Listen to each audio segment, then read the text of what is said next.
Hello, this is Fabian Christensen, and I am going to do the unthinkable today. I am going to run a comparison between two fountain pens. On this side is the Pilot Varsity disposable fountain pen that you can pick up in just about any Staples or on many campuses. And on this side is the incomparable Mont Blanc Meisterstück 146. This one happens to have a broad oblique nib, which is rather unusual.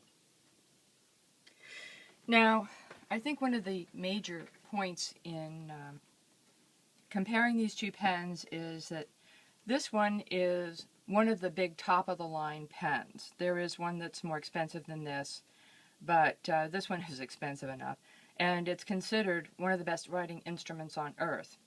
This one is a disposable pen, as I have said. It's not exactly what you'd call world class, and it's not precious. But I thought it would be fun to compare the two of them, so let's go. First off, appearance. The Varsity has a great big Varsity on the side of it, and it also tells you that it's made by Pilot. It's very lightweight. It is a plastic pen. There's nothing precious resin about this one. Open it up, and it has a steel nib. It's a very mass-produced steel nib on it. I don't know if you can see it very well or not, but trust me, it is. And kind of a plastic feed on the back. There is a window that you can gauge how much ink you have left. It's filled with Pilot ink, which is very good ink, actually.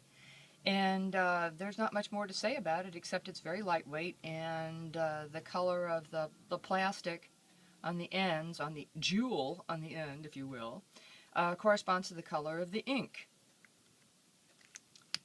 Now, having said that, pick up the Mont Blanc and it's considerably heftier. It's made out of something called precious resin, which is very shiny.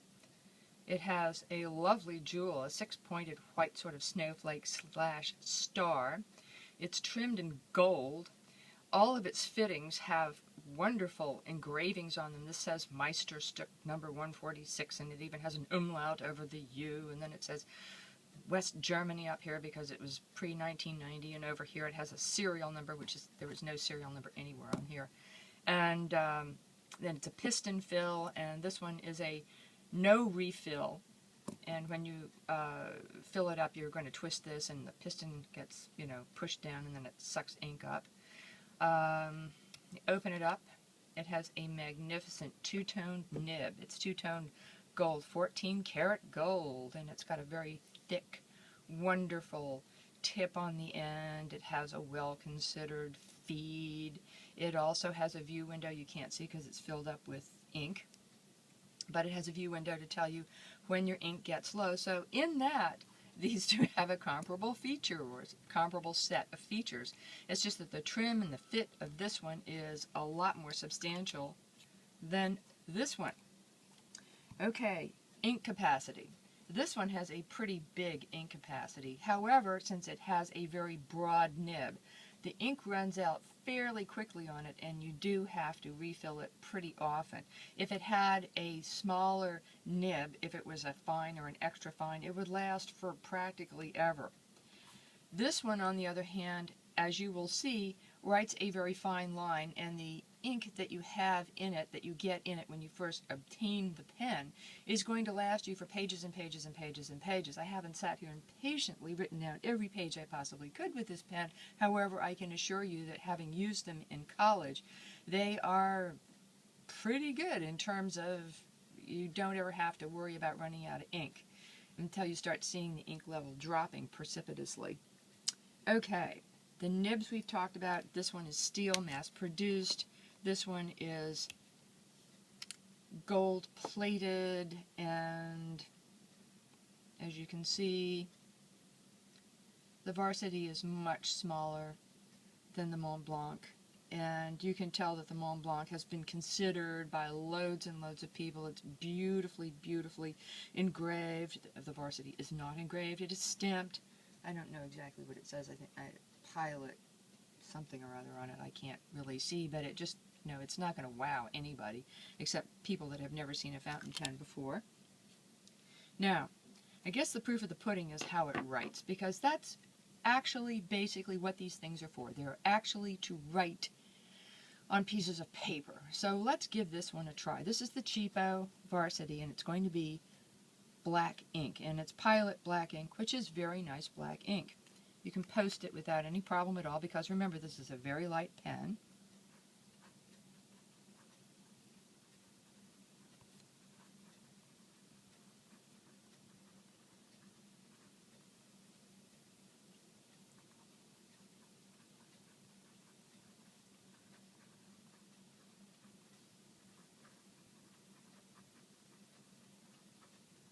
Well, this is probably, I would guess, a Pilot medium nib.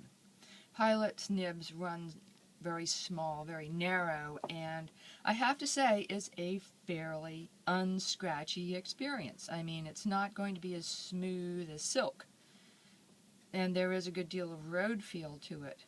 But the ink is very dark. It comes out without a hitch. As you can see, there is no skipping. You can tell you're writing because it does pick up road feel, and it kind of digs in a little bit, not in an unpleasant way, in a pleasant way. You could write all day with this thing. Your arm would never become tired. As you can see, I've posted it, and I have small hands that get tired very quickly. I'd say that this pen is a good writing pen, and I would give it an A, considering that it is not a very expensive pen at all. Now let's try the Mont Blanc Meisterstück. Well,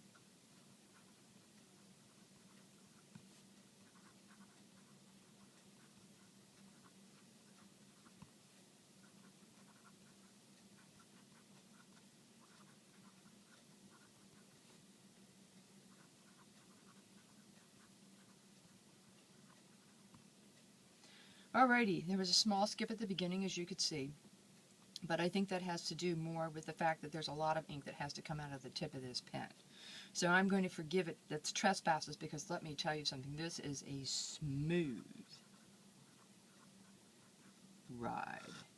And you can't say that with every fountain pen which you pick up. This one is particularly smooth. It has a certain feel that you can feel the road, but not too much. By the way, that was my fault right there. It just feels like you could go on and on and on. And this is not a light pen. This is a fairly heavy pen. I would not post it. I suppose you could. I think the last owner did. If you post it, it's like writing with a tree. But I don't write with trees or posted pens very often, so that's not a problem.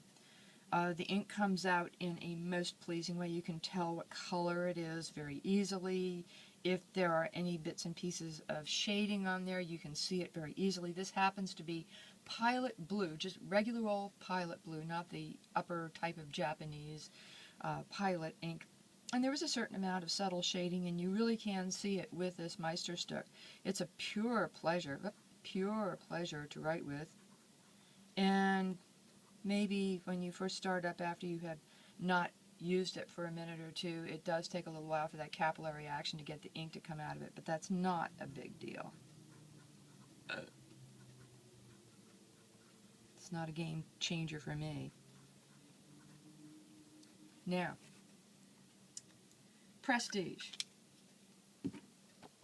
Of course, the Meisterstück is going to have all the prestige in the world. If you want to impress somebody who's a chief executive officer, you throw one of these at them and they're impressed. You throw one of these at them and they just got to go, oh, well, what the heck was that? There's absolutely no panache to this whatsoever. Durability. This one is not meant to be durable. This is meant to be a disposable pen. This one is meant to be passed down to your great-great-great-great-great-grandchildren and revered.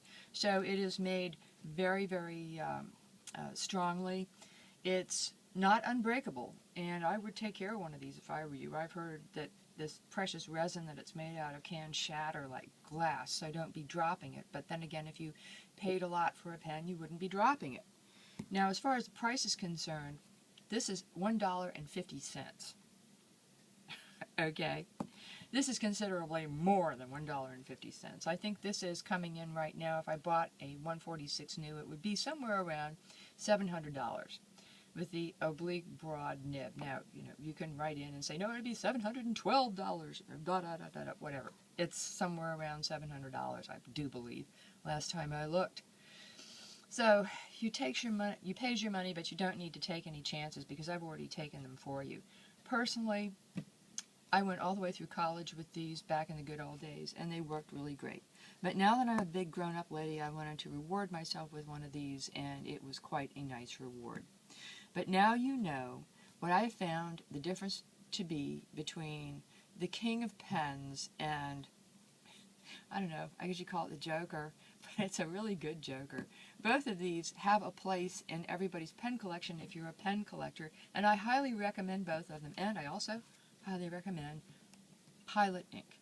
So, that's Fabian Christensen and my fabulous pen comparison between the top and the bottom of the line. And I will see you on Fountain Pen Network sometime in the future.